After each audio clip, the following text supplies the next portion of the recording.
everyone, welcome back to my channel. My name is Lucy and in today's video I'm delighted to be telling you about my most anticipated historical fiction releases for the second half of 2022. So if you're new to my channel, you may not know, but I am a huge historical fiction fan.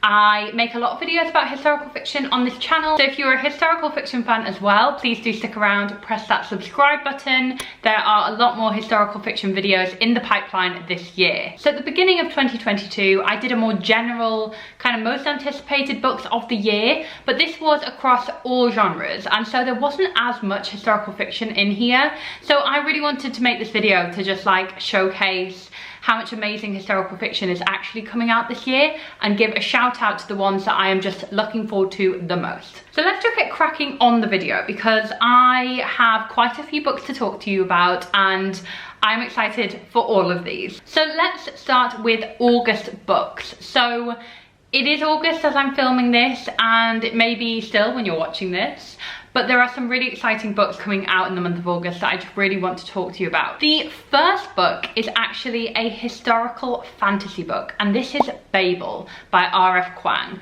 So Babel is a historical fantasy, as I said, from the author of the Poppy War series, which is a grimdark fantasy series, and it is one of my all-time favourite fantasy series. So when I found out that R.F. Kuang was coming out with a historical fantasy, which was all about dark academia and colonialism set at Oxford University, I knew that I needed to read this novel. So Babel is set in Oxford in the 1800s.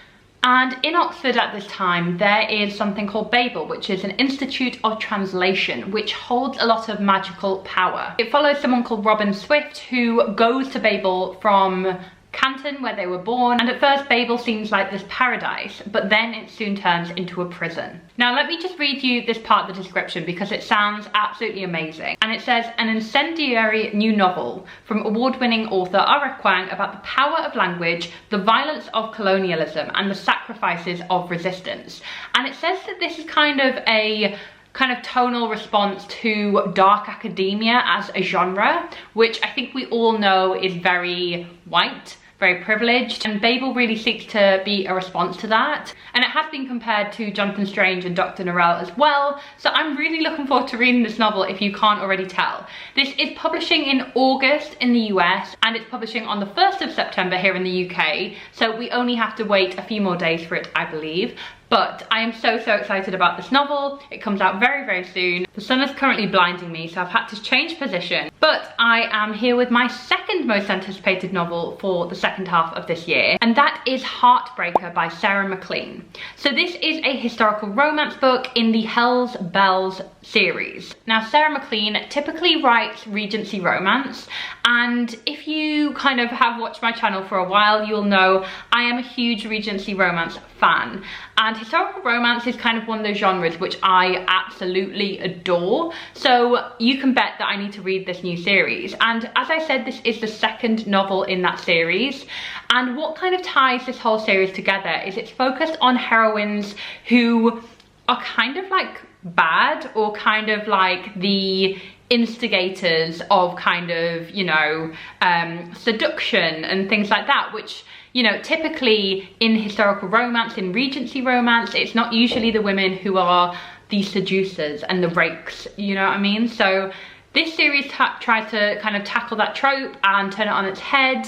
Sarah MacLean is a really well-known author in this genre, and I am a sucker for any historical romance. So Heartbreaker follows Adelaide, who is a daughter of a thief who has been raised amongst London's most dangerous criminals. And funnily enough, she is masquerading as a wallflower in Regency society, and she is kind of like an anti-matchmaker where she uses her skills as a thief to help women avoid marriage that they don't want. And Adelaide runs into a man called Claiborne, who has a very impeccable reputation, and he doesn't really like what Adelaide is doing. And of course they fall in love along the way because this is a Regency romance novel. Of course they will. So I'm really excited about Heartbreaker, and this is publishing on the 23rd of August. Okay, let's move into September because there are so many amazing books coming out in the month of September. The first one, I am slightly biased because it is by my lovely dear friend Olivia Horrocks. Now Olivia is a debut novelist, and her first book, Beautiful Little Fools, is publishing on the 13th of September, so kind of midway through the month.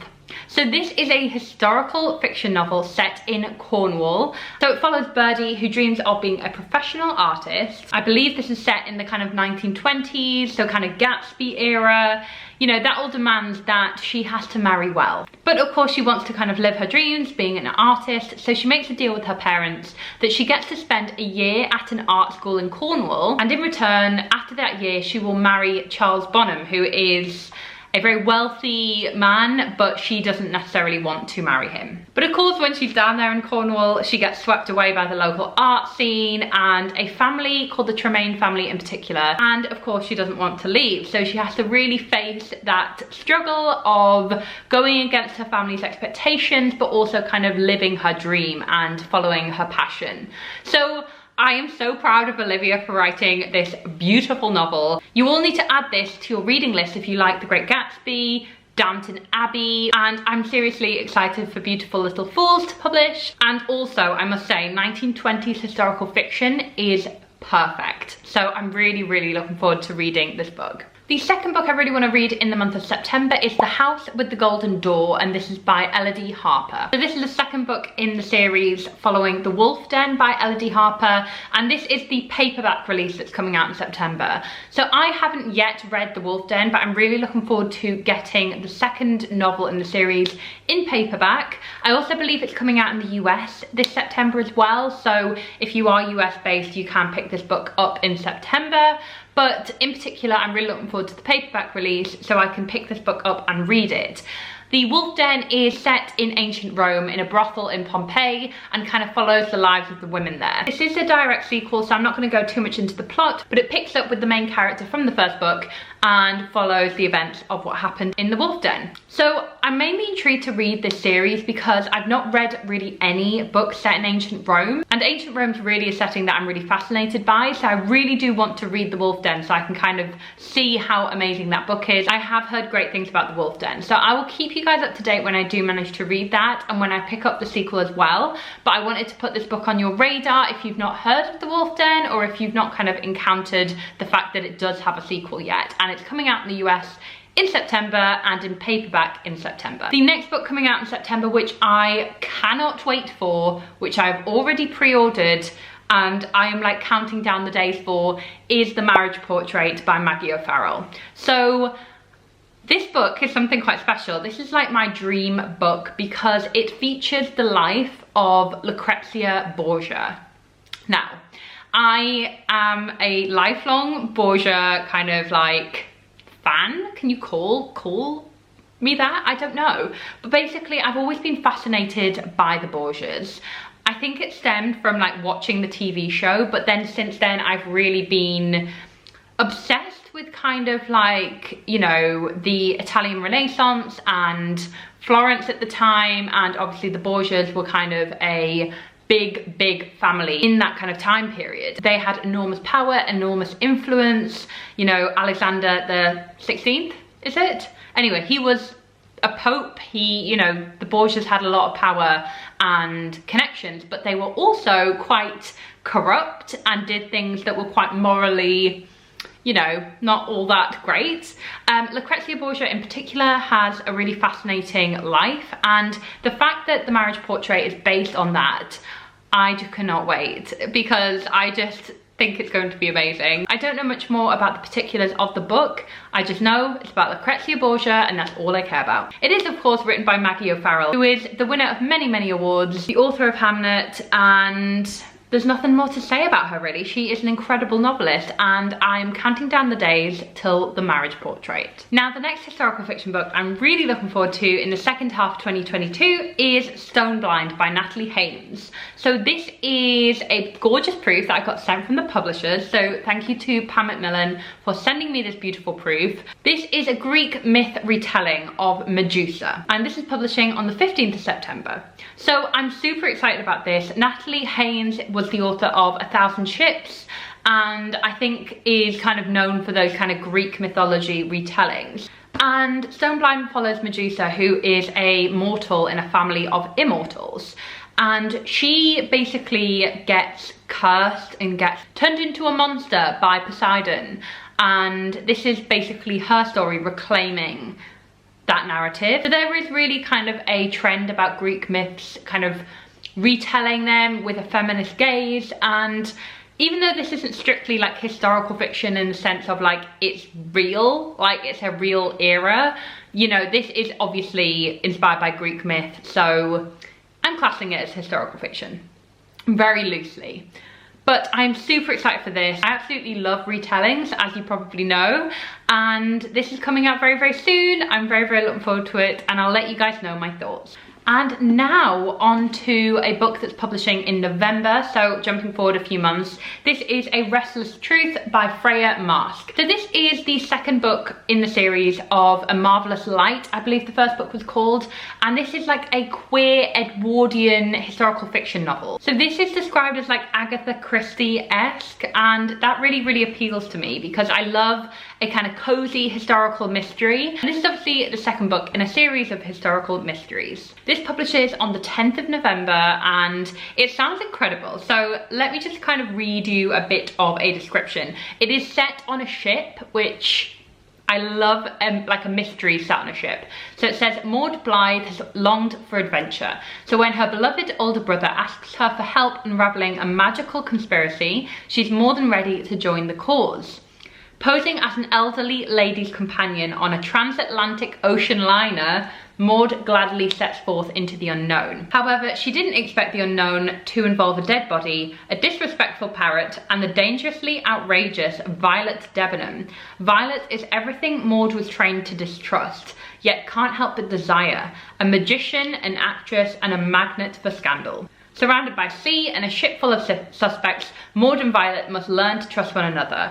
Only then might they locate a magical object worth killing for and unmask a murderer, all without becoming dead in the water themselves. So this has like a magical twist to it, which I think is even better. Like queer, magical, historical fiction on a boat. What more can you want? Tell me that. So I'm really intrigued by this. So I haven't actually read the first book in this series, which was A Marvelous Light, but please do tell me, or I can easily Google it. But if you have read that, like, do I need to read that to read this? Because it really does sound like it has a different set of characters, but I may be wrong in that. But I do really want to read the first book as well, but I'm really intrigued by this one too. So this is out in November. And the final book that I'm really looking forward to that's coming out in November is Dawnlands by Philippa Gregory. So it can't be a historical fiction video without me mentioning Philippa Gregory. Like, she is one of my favorite historical fiction authors, and I'm really, really intrigued by her new series. And Dawnlands is the fourth book in the series, or the third book, I'm not sure. It's the third book. So obviously, I've not read book 1 and book 2, but the whole series is really intriguing to me. And if you have read the first 2 books, you may be interested to know that this is an ongoing historical fiction series written by Philippa Gregory, who is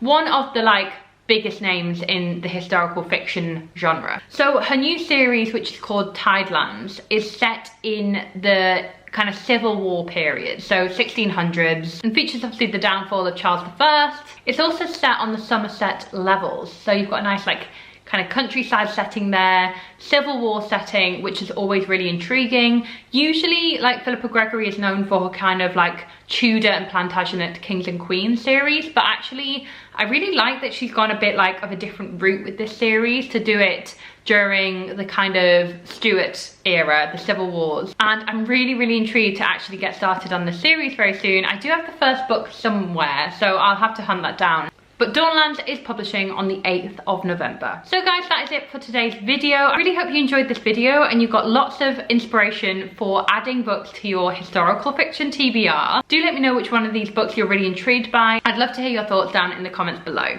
Thank you so much for watching, and I'll see you very soon with another video. Bye.